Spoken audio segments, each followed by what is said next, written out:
Absolutely every single one of us, entrepreneurs and non-entrepreneurs alike, have blind spots. Check out my screen. In a fascinating 2005 study, Alec and Govaran, a couple of researchers, asked survey takers, are you more skillful than 50% of drivers?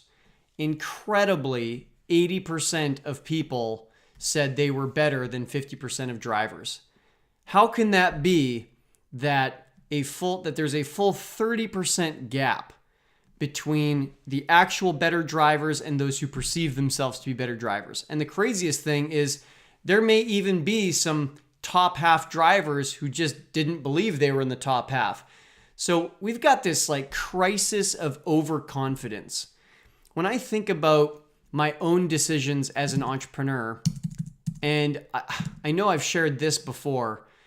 I mean, here I thought absolutely I needed to go write a book, and that would have been $100,000 worth of gross profit to me in a fair and reasonable estimation. And Great Assistant, if I put in the same time and energy, would be worth $350,000. I mean, the degree to which we, myself included, have blind spots is truly, truly breathtaking. So here's a few suggestions on how to get past blind spots. The first is to get numbers around a situation. So I was in a consulting type setting, and one of the people around the table said, well, I just sure need to do way better with customer service. We've got nothing really in place, to follow up with clients. I feel like we don't send them enough reports. We need to send them more updates. We need to get maybe I need to hire some account managers, and on and on and on and on. And somebody else in the room very cleverly said, well, what is your attrition rate? If you're not familiar with attrition rate, that just means what percentage of people are leaving, whether that's a client from a service that you offer or a membership site that you have or whatnot.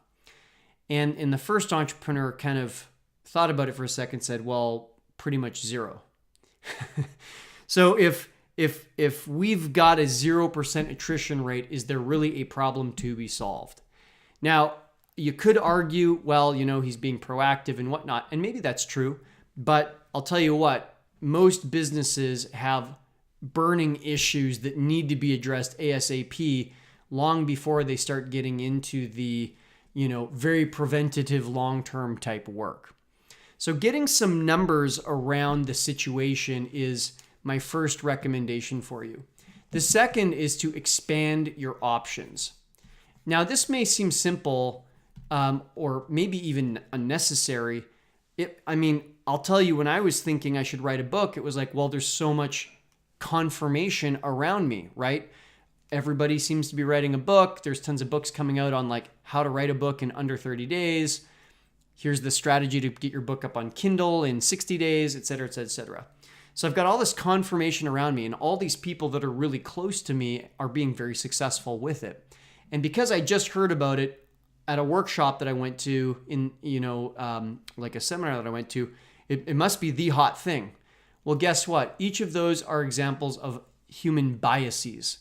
So first of all, there's confirmation bias. If other people are doing, well, then I guess I should too. There's something called proximity bias. Well, if those closest to me are doing it, then I should too. And there's also something called recency bias, where, hey, it's something I just heard about last week. It must be the latest and greatest. It must be something I should do. All of these biases are rampant in the human brain. This is just 3 of them. You may have heard of one called sunk cost bias, where our brain puts more value on people, relationships, projects, products, businesses that we've sunk a lot of time, energy, money into. And we say, well, geez, if I put this much in so far, I should probably keep it going, even if it's really not a good idea to continue.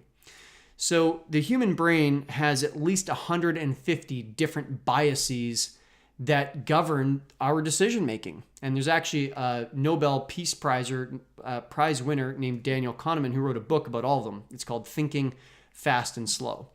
So by expanding options, we're able to push past this idea of bias. So if I say, well, I absolutely need to write a book, then okay, that's fine. But what are some other options of how I could spend that same time, energy, and money? Well, I could focus on Great Assistant in selling it. Oh, okay. So what does that mean? What are some options in there? Let's just continue expanding. Maybe I could do Facebook ads, or maybe I need some Facebook Lives, or maybe I need to push to even another outside option. And maybe I just need to do more one-on-one consulting, right? So by expanding the options, I'm able to elevate and get some perspective. And if I start putting some numbers around what it would take for each to be successful, now I'm doing an even better job of kind of getting objective on an otherwise subjective situation.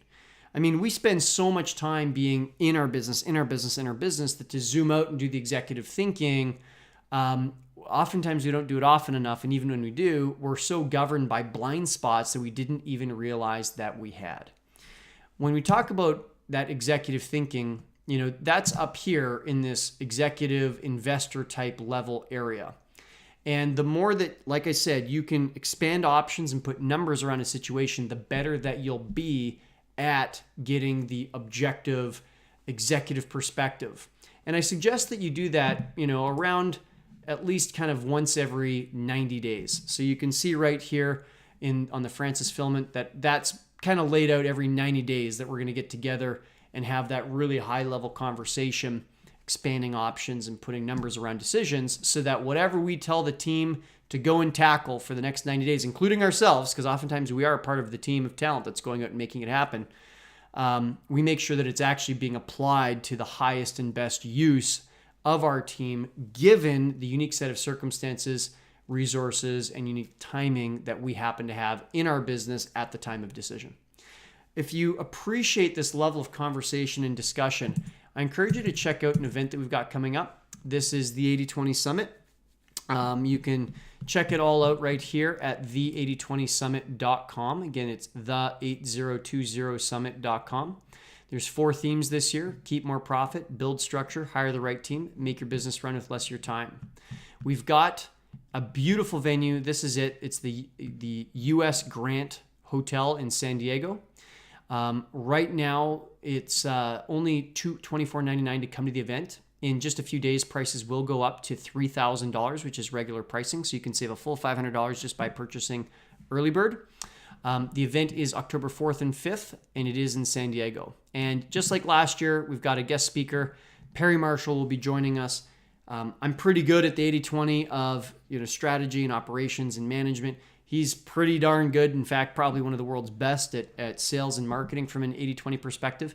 And he's actually also going to go another step and explain how, in his opinion, the world is moving from 80/20 to 95/5. And he's going to share with you his perspective on business, on marketing, on internet marketing as well, on how he's seeing things shift and what he believes needs to be done for you to be a part of the 5% that capture 95% of the rewards, rather than being stuck in the 95% that get only the 5% of rewards. This is Tim Francis. I hope I get to see you at the 80/20 Summit in just a few weeks from now in San Diego. Thanks so much for watching this video.